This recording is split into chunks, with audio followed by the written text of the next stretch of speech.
Cher inconnu, je ne sais pas qui tu es ni d'où tu viens.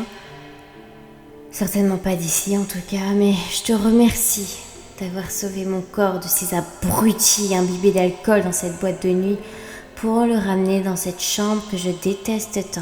Mille merci. Pourquoi m'as-tu redéposé à l'orphelinat alors que tout ce que j'exprime est mon mal-être à cause de cet environnement néfaste ? J'ai entendu cette voix masculine avant de perdre connaissance. Je suppose que c'était la tienne. Te voilà devenu mon héros de l'ombre. Était-ce toi aussi qui m'avais sauvé de cet accident de voiture ? Je m'étais retrouvée sur le trottoir d'en face et personne n'a su expliquer quoi que ce soit. J'essaye de me souvenir d'une histoire, mais je n'y arrive pas. Je bloque. L'impression que je te connais de quelque part, mais tu vois, j'arrive même pas à savoir d'où. À vrai dire, il ne me reste même plus beaucoup de souvenirs d'avec ma mère, alors comment pourrais-je prétendre en obtenir de toi ? C'est mal de pas aimer les gens, cher inconnu. Je les aime, mais sans les aimer. Je ne me sens pas faire partie de cette planète. Ce besoin constant de quémander de l'attention, de vouloir briller dans un monde qui s'enfonce dans le brouillard, paradoxalement, mais complètement inconnu. Et je les ressens, les entends, et malgré le fait que je les comprenne, je ne comprends pas le pourquoi ils agissent ainsi. Puis-je te donner un conseil sérieux ?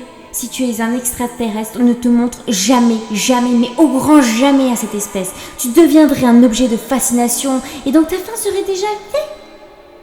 T'existeras plus, hein ? Reste dans l'ombre, mais s'il te plaît, ne m'abandonne pas, jamais. J'ai toujours cette peur qui me poursuit, je ne sais pas d'où elle vient.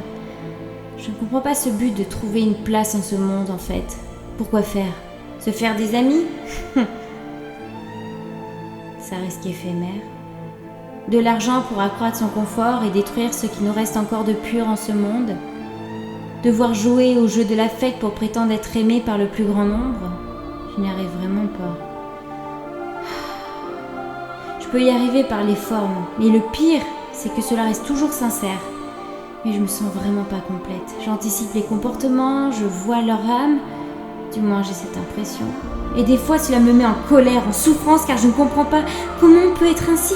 Sournois, manipulateur, avide de tension et vouloir posséder un ego dans un environnement qui se doit de le reconnaître sous peine d'être incriminé dans une société dépravée. Et encore, je ne te raconte pas le pire. Je ne veux même pas me tuer, comme si j'étais condamnée à être cet inconnu à son espèce sans rien pouvoir faire. Je suis une médiocrité, mais lamentable. C'est ce que je suis en plus. Et toutes ces coïncidences qui s'accumulent, je crois que je suis nulle uniquement en maths théorique. J'arrive à anticiper avec précision des événements et j'ai l'impression d'avoir reconnu une méthode pour l'actionner. Mais à quoi ça me servirait ? Je ne suis personne et je ne veux être personne en tant que moi, alors toutes ces potentielles capacités sont complètement inutiles. Et bien au contraire, elles me freinent, je trouve. Toi qui ne viens sûrement pas d'ici, peux-tu m'envoyer quelques réponses ?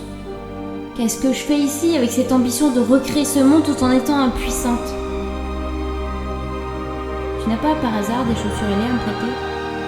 Ça serait une récréation plutôt sympathique, il faudrait oublier cette médiocrité au moins quelques minutes. Oh, j'ai mieux ! Tu viens me chercher avec ton vaisseau. Tu sais, même si j'aimerais que tu viennes, il y a cette petite voix intérieure. Elle me dit que ça ne serait pas le bon moment. Comme si mon chemin était déjà tracé, programmé et acté à un niveau qui m'échappe. J'ai 16 ans, en terminale, et je dois passer l'épreuve du bac dans 3 mois. Et je t'avoue que j'ignore complètement ce que je vais faire après. Je veux pas rester ici en tout cas, dans cet orphelinat qui ne m'a jamais aimée. Je veux devenir indépendante pour m'éloigner. Donc je crois que je vais rentrer dans la vie active. J'espère que tu viendras la nuit pour lire ce que je t'écris au moins. Ce sera mon unique lot de consolation en ce monde terne et vide de sens. Aide-moi à garder espoir, s'il te plaît, comme tu l'as fait la nuit dernière. Je t'en prie, c'est tout ce que je te demande. L'impression que tu es à mes côtés me donne de la force. En tout cas, je t'aime qui que tu sois et peu m'importe d'où tu viens. Si tu as tes propres démons qui t'empêchent de te rendre visible à mes yeux, s'il te plaît, ne les écoute pas. Bon, prends ton temps à devenir sourd, mais ne m'abandonne pas. Ta chère Raïtika.